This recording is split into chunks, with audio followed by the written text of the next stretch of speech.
வணக்கம் நண்பர்களே. பகவான் கிருஷ்ணர் எப்போதெல்லாம் நமக்கு உதவுவார்? பாண்டவர்கள் சூதாட்டத்தில் நாட்டை இழந்து காட்டில் வாழ்ந்தனர். பாஞ்சாலியும் உடன் இருந்தாள். ஒரு நாள் ஓய்வாக அறுவரும் அமர்ந்து பேசிக் கொண்டிருந்தனர். கண்ணனை பற்றிய பேச்சு வந்தது. கிருஷ்ணன் கருணை கடல், எளியவர்க்கு உதவுபவன், தீமை கண்டு பொறுக்க மாட்டான், எல்லாம் வல்லவன் என்று கண்ணனின் புகழை ஒருமனதாக அனைவரும் பேசி மகிழ்ந்தனர். கண்ணன் கருணை கடல்தான், தீன இரட்சகன்தான், ஏழைகளுக்கு இறங்கி அருளுபவன்தான்.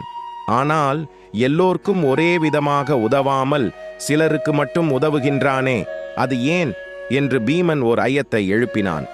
நமக்கு சூது போரில் உதவாத கண்ணன் திரப்பதைக்கு மட்டும் உதவினானே, ஏன் என பீமன் வினவினான். ஐவருள்ளும் சகாதேவன் பெரும் ஞானி, கண்ணன் இயல்புகளை முழுமையாக உணர்ந்தவன். கிருஷ்ணன் 16,000 வடிவெடுத்து நின்றபோது அவற்றுள் மூல வடிவை அறிந்து கண்ணனை மனத்தால் கட்டியவன். அந்த சகாதேவன் பீமனின் ஐயத்தை தெளிவிக்க முன் வந்தான். சூதாட்டத்தில் துரியோதனன் சார்பாக சகுனி ஆட முன் வந்தபோது நாமும் நம் சார்பாக ஆடுவதற்கு கண்ணனை அழைத்திருக்க வேண்டும். நாம் அவ்வாறு செய்வதை இழிவு எனக் கருதினோம்.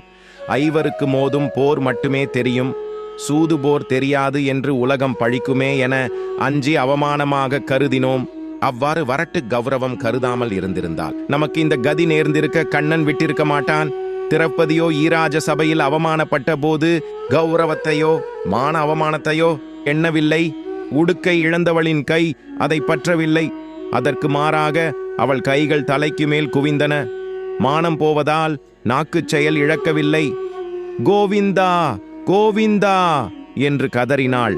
அவமானத் துயரத்தால் கண்கள் வறண்டுவிடவில்லை, கண்ணீரை ஆறு போல கொட்டின.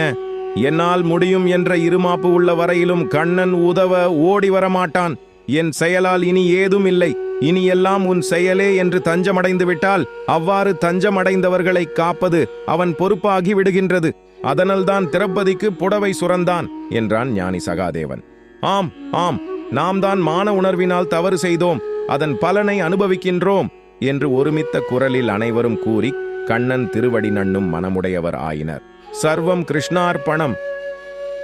கதையை படித்த கேட்ட அனைவருக்கும் நன்றி.